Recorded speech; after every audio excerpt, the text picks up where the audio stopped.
एवं सभी जितने लोग इस महफिल में बैठे हैं, मैं गायिका दिव्या सुहानी इस मंच के माध्यम से और पूरी पार्टी की ओर से आप सभी भैया बाबू लोगन के इसी मंच पर से हम पांव छूकर प्रणाम करत बानी। और मंच पर विराजमान गंगा की सुपरस्टार और बिरहा जगत की बड़ी ही सुंदर गायिका। वाह, सुंदर हैं भी। क्या बात है। आप सबके बीच में आदरणीय हमारे गुरु जी सोना सुहानी जी और मैं गुरु माता जी के चरणों को छूकर आशीर्वाद की मनोकामना करती हूँ।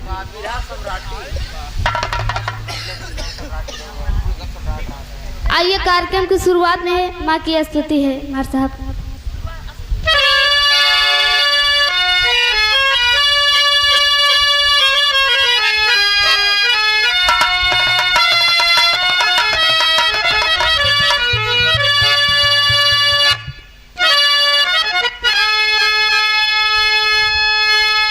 सतगुरु स्वामी दीन बंधु के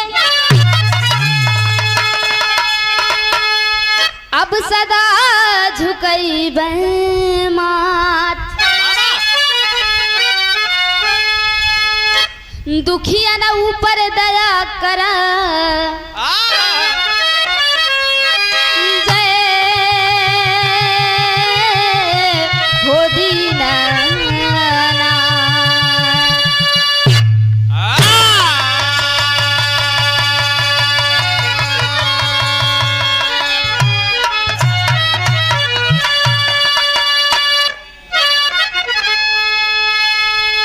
जय जगदम्बे जगत जननी ममता महितो दानी जी, पर्दे पे परदास कुंज से हो गए कितने ज्ञानी जी। दे दो प्यारे अमृत की धार, मेरा पुष्पित करो चमन जननी। हे सुभासिनी बीरावादनी तुझको मेरा नमन जननी।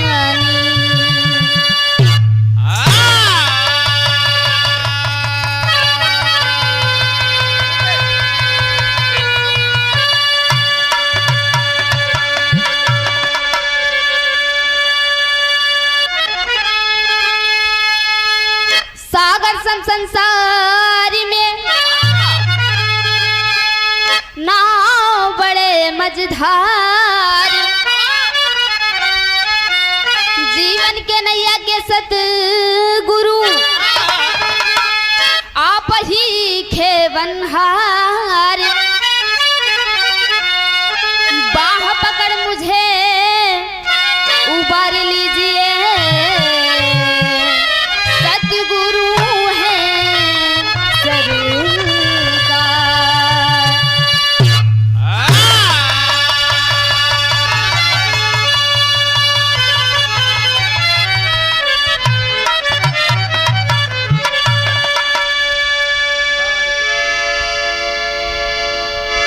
आइए कार्यक्रम की शुरुआत में हम उस माँ के दरबार में चलते हैं। जैसा कि आप लोग जानते हैं कि माँ का वंदना शुरू करने से पहले कलाकार के नियम धर्म ना होके के चाहिए कि माई के वंदना शुरुआत करने से पहले कोनो भोजपुरी फिल्म तर्ज गावे के चाहिए। लेकिन ई गवैया बतावत थी कि मजबूरी बा, लेकिन ये हम कहा थे कि ये मजबूरी के साथ साथ समय की देखते हुए जरूरी बा। लेकिन मार साहब कहना है क्या?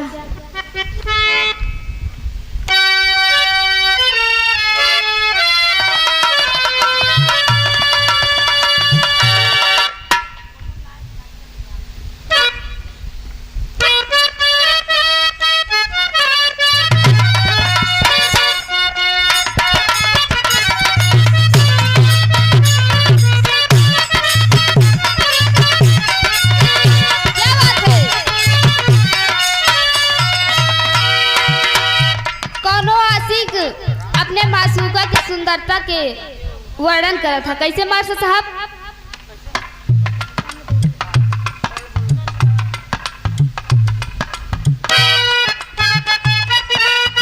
क्या बात है? कवना देवता के गढ़ल सवारल हऊ। क्या बात है?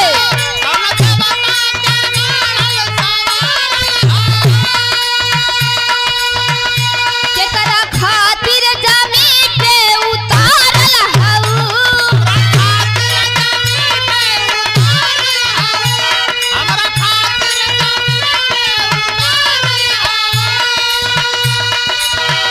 कवना देवता के गढ़ल सवारल हऊ।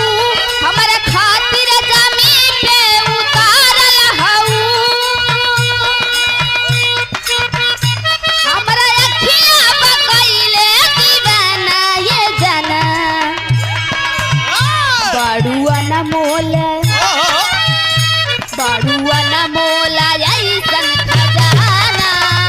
तोहर जोड़ा न दोसर जनाना ये जाना।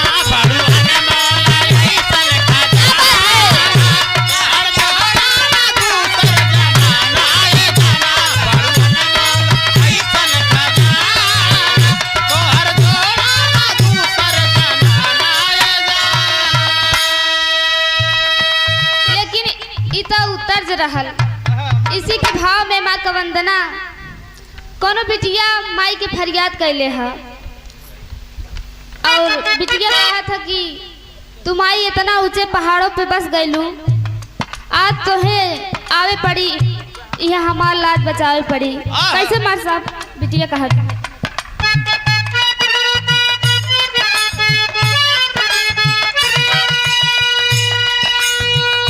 लेके श्रद्धा समर्पण विमल भावना।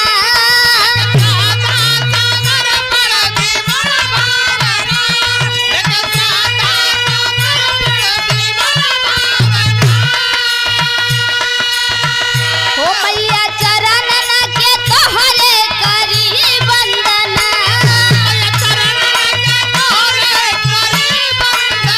क्या बात है?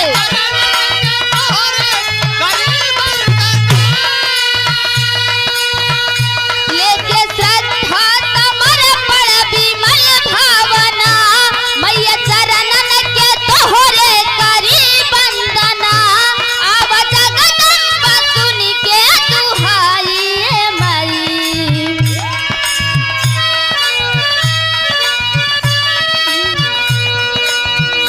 तोहरे बिना के गीतिया गवाई। कर पीड़ा के दे तू बजाई ए माई।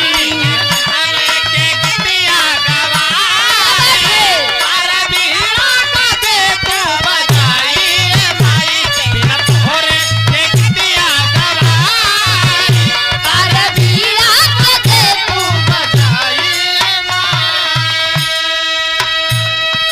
लेकिन अंतरा के भाव में कहना है।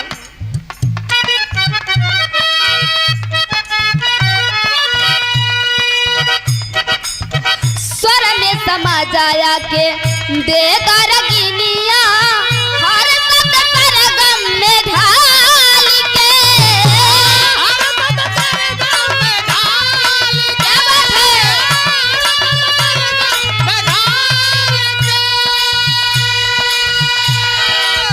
ज्ञान विज्ञान काव्य कला के उदति से एक बूंद दे तू निकाल के।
महारानी के परिचय में मार साहब।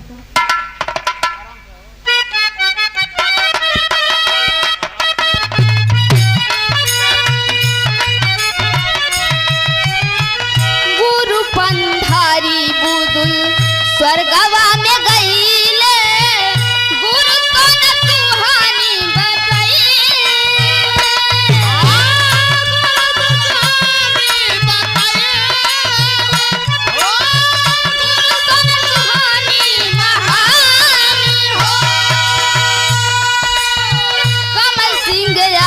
कभी गीतिया सजैले, लागल चरनिया में ध्यान हो।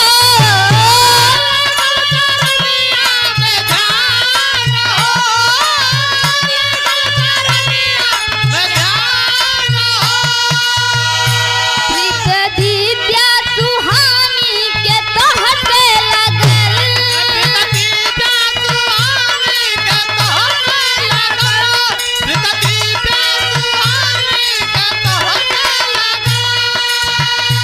भक्ति के भावना बाटे मन में जगल,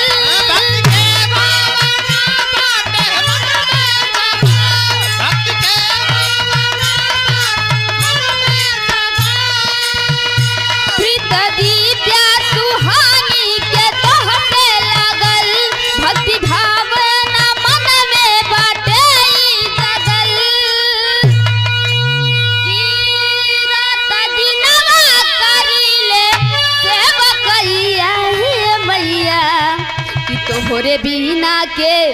तोहरे बिना के गीतिया गवाई, गिटार बीड़ा के दे तू बजाई, ये माई तोहरे